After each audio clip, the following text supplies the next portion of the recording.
Hello, this video is on mindfulness and what it is and how can we uncover some of the misunderstandings and make sense of them, because sometimes when people talk about mindfulness, they can get a little bit irritated, I've noticed.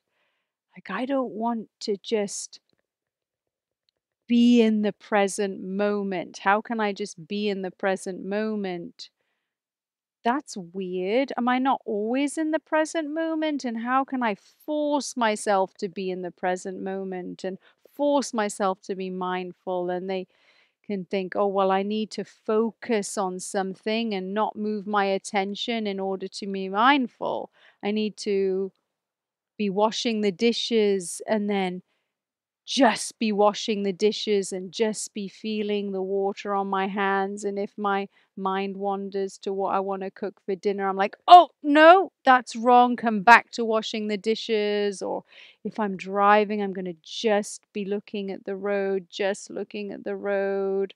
I mean, this can cause a lot of stress when people misunderstand mindfulness and think they have to force themselves into the present moment. They have to stay in the present moment.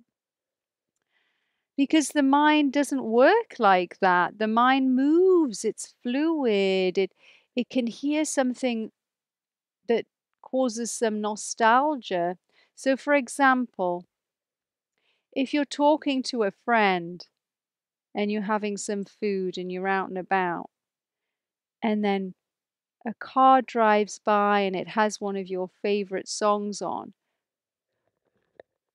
you're going to forget everything that's happening in that conversation and go straight over here to that song and just move into a world where only that song exists, and you're kind of vaguely aware of what's going on in the conversation, but the mind has moved to something it perceives as more interesting, is more heart opening. That can happen. That doesn't mean that you're not mindfully listening. You have to understand that the mind moves and it's always searching for something that's going to give it a deeper level of bliss. And if it senses, oh, the music's going to give it a deeper sense of bliss, it'll move over there and you can't stop that. If you're in an elevator and then somebody comes in and they're wearing a scent that you love, that reminds you of maybe somebody you fell in love with when you were younger, you're going to smell that smell and wow, you're going to be transported to the first time you held hands, even though you're in the lift. And so in order to understand mindfulness, we have to understand that the mind moves and it's always searching for deeper levels of bliss. And initially on our spiritual path, it searches for deeper levels of bliss in the relative arena, in the sense, in the sounds, and different sensory experiences. Later in the spiritual path, it might be able to get a mantra that takes it down into a transcendental space, beyond the body, into the ultimate source of all bliss. Or it may use a mindfulness meditation where it initially focuses on sounds or sensations in the body or the breath, and then slowly moves down into the source of bliss. That is a more scenic route down, and sometimes it can take a little bit longer than if you have a mantra that's ignited. And I'll do another video on mantras that are ignited, because mantras that are ignited, boom, they immediately, like an elevator down into the deepest, stillest place, into the nuclear core of the universe, boom, you're there pretty fast. And so that can be a bit of a difference between mindfulness and mantra-based meditation, because mantra-based meditation immediately, pretty much immediately, takes you rapidly down into the source of all bliss, consciousness. samadhi, the fourth state of consciousness, different from waking, dreaming, and sleeping. It's a different state of consciousness when we go down into that stillness. The mindfulness, it does work. There's plenty of scientific research studies to show that both the mindfulness and the transcendental meditation, which is mantra based work, they both can take you down. It's just one is much more rapid and pretty much you're ensured that you're going to go and hit that deepest level. So, you know, people resonate with different things and choose one or the other. But if you do the transcendental techniques, you don't do them at the same time as the mindfulness based techniques because they're moving at different speeds. And that's like having one foot in a boat that's going very fast and one foot in a boat that's going slower, and you can get destabilized and fall off. So we just do one or the other at one moment in time. And I'll do more videos on the difference between the two, but this video's on mindfulness. So I study mindfulness based cognitive therapy. I've taught the teachers of mindfulness, and I've done research into mindfulness for depression, for performance, for weight management. It can be used in different arenas and it's very effective. I was part of one of the first groups that was studying this many years ago before it was even a thing. And so I kind of understand mindfulness at a deep level. It can be tricky though. It's not always easy for some people. It does work, but you have to stick with it. And maybe you don't want to stick with it and you just want to do something easier and quicker, and then you can go for more transcendental techniques like the TM, the transcendental meditation. And I will do a whole video on that. But there are a lot of misunderstandings because mindfulness meditation, you can sit and you can do that, following the breath, listening to sounds. If it's a guided meditation, listening to the guidance. And I have many guided mindfulness meditations on this channel that you can check out that people love and experiment and see whether it's a good fit for you. And it works. If you do it twice a day or if you do it once a day, it's going to change your brain. It's going to change a lot of things in your life in subtle ways and not so subtle ways. The TM and the transcendental techniques will also do that, but there's more going on with those than meets the eye. When we come out of the meditation, whether it's the transcendental meditation or the mindfulness based meditation or another meditation that you do, if you have managed to go down into a fourth state of consciousness that is different from waking, dreaming, and sleeping, different brain waves, and there has been some transcendence. When you come out of that meditation, you will spontaneously be mindful. You don't have to say, for the next 5 minutes or for the next 10 minutes, I'm going to practice being mindful in my life. It's not an intellectual process.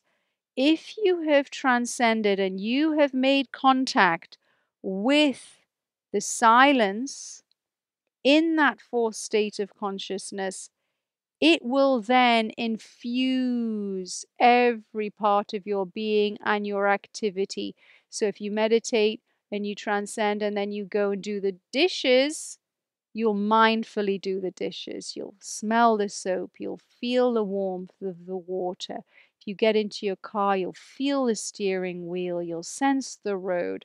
It's a spontaneous byproduct of transcendence. Mindfulness is a spontaneous thing. It's not something that you have to force. You don't have to say, I'm going to be in the present moment now.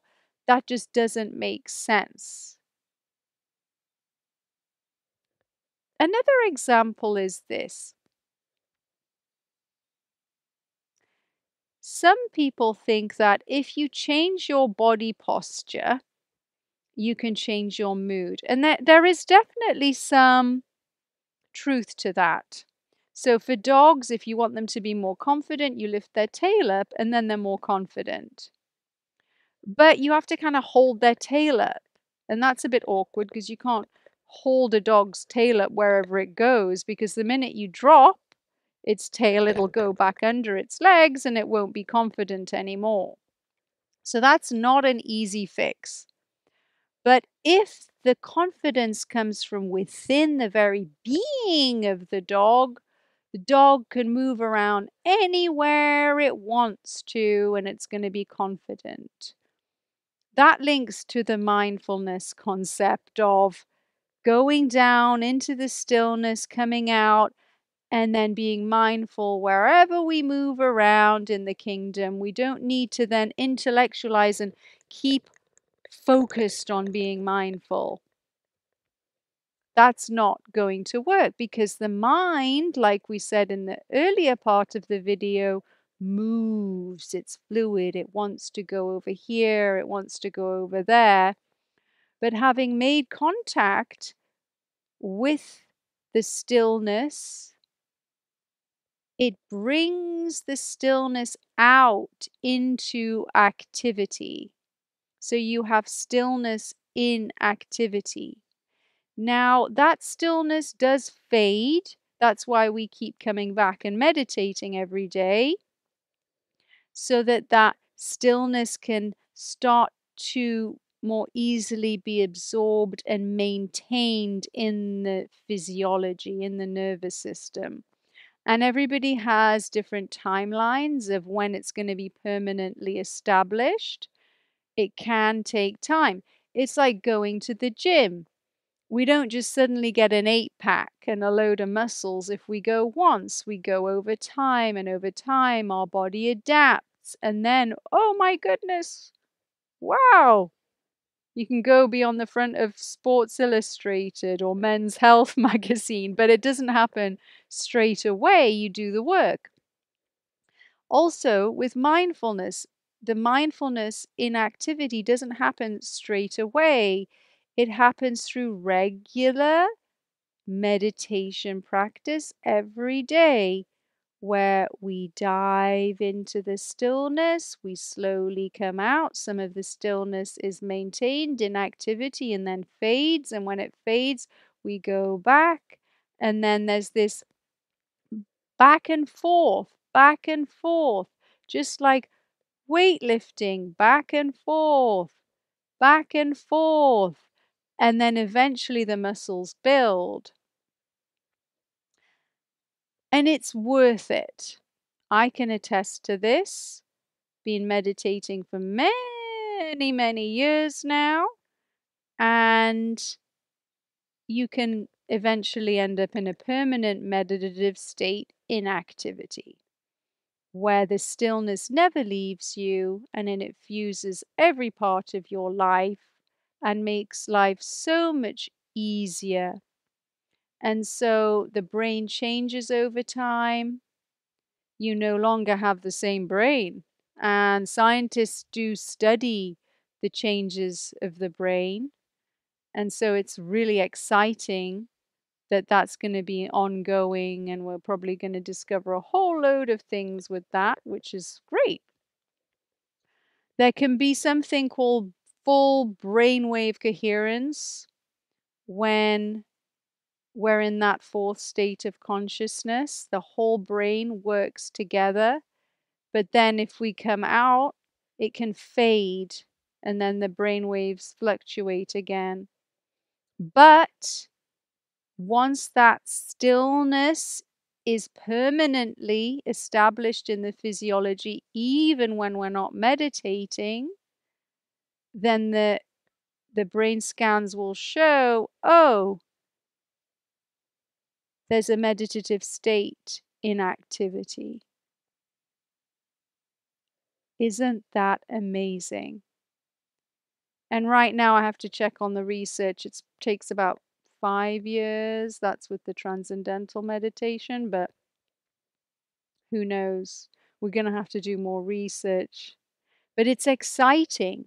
And mindfulness and that stillness in activity can happen for anyone, just like anybody who goes to the gym gets results. If you keep doing it, you're going to get results. It's just a matter of repetition. It's just a matter of being patient. Mindfulness can also just arise spontaneously at any time, and who knows why that is. That's almost just a miraculous thing, and it's interesting to know, wow, I'm just mindful automatically now. And so that covers the basics, I would say. I could go in more depth, but let me see if I can channel any more on mindfulness that I haven't thought about. So just let me go into silence for a moment.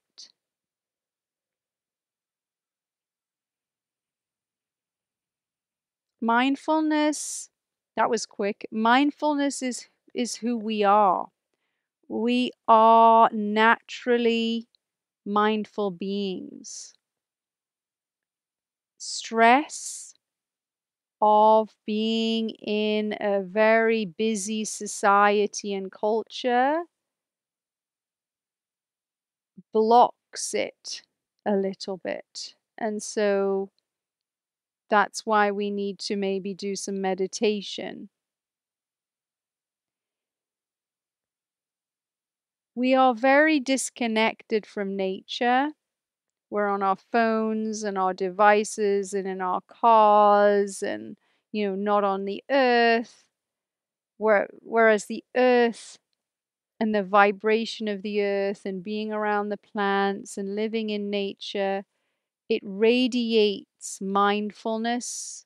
So it meditates for us. It's mindful for us. So it does the work so we don't even have to do it. We absorb the stillness from the land and from the trees. So then we're spontaneously mindful. But because we're no longer living in harmony with the land, walking around barefoot on the earth, picking the fruits from the trees, knowing how to communicate with the plants and the animals, because we don't have that interspecies communication.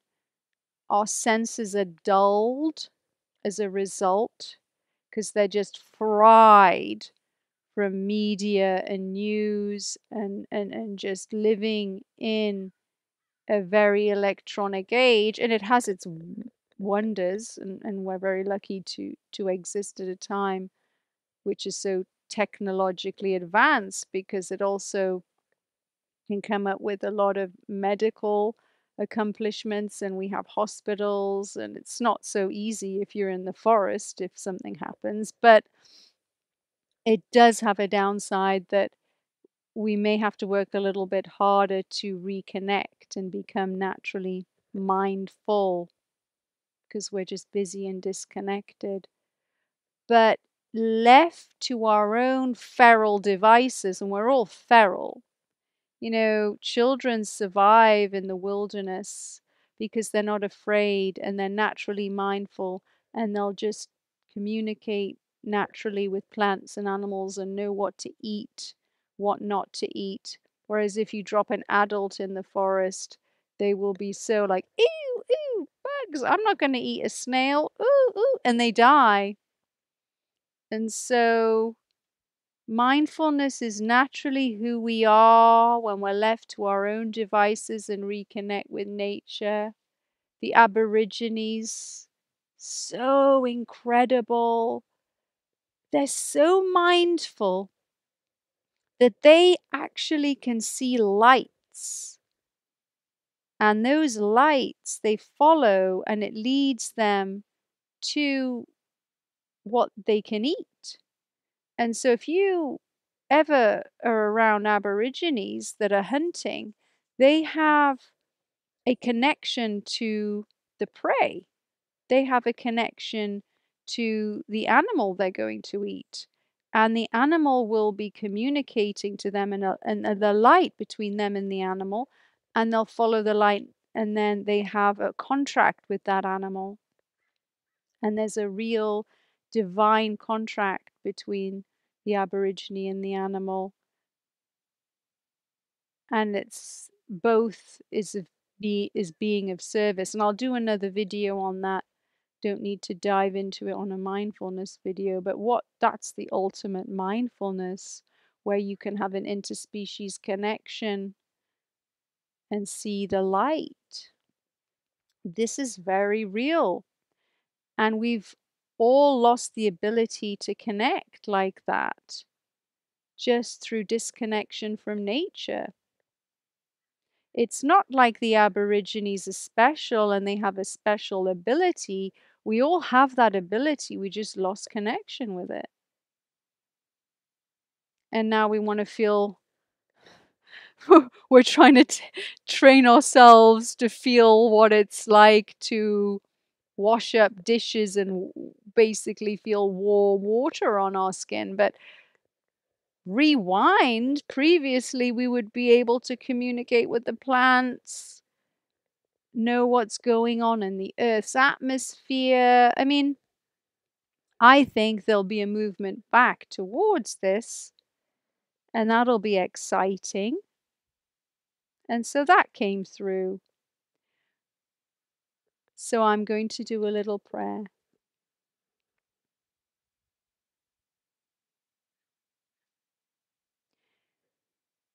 May we all remember how powerful we are, and in doing so, reconnect with the deepest part of our being that is naturally mindful.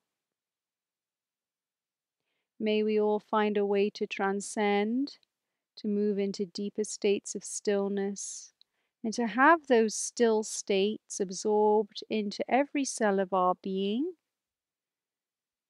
and brought out into activity so we can spontaneously be mindful and be in the present moment. May we all allow our mind to wander wherever it wishes and come back into stillness in between any passing thoughts.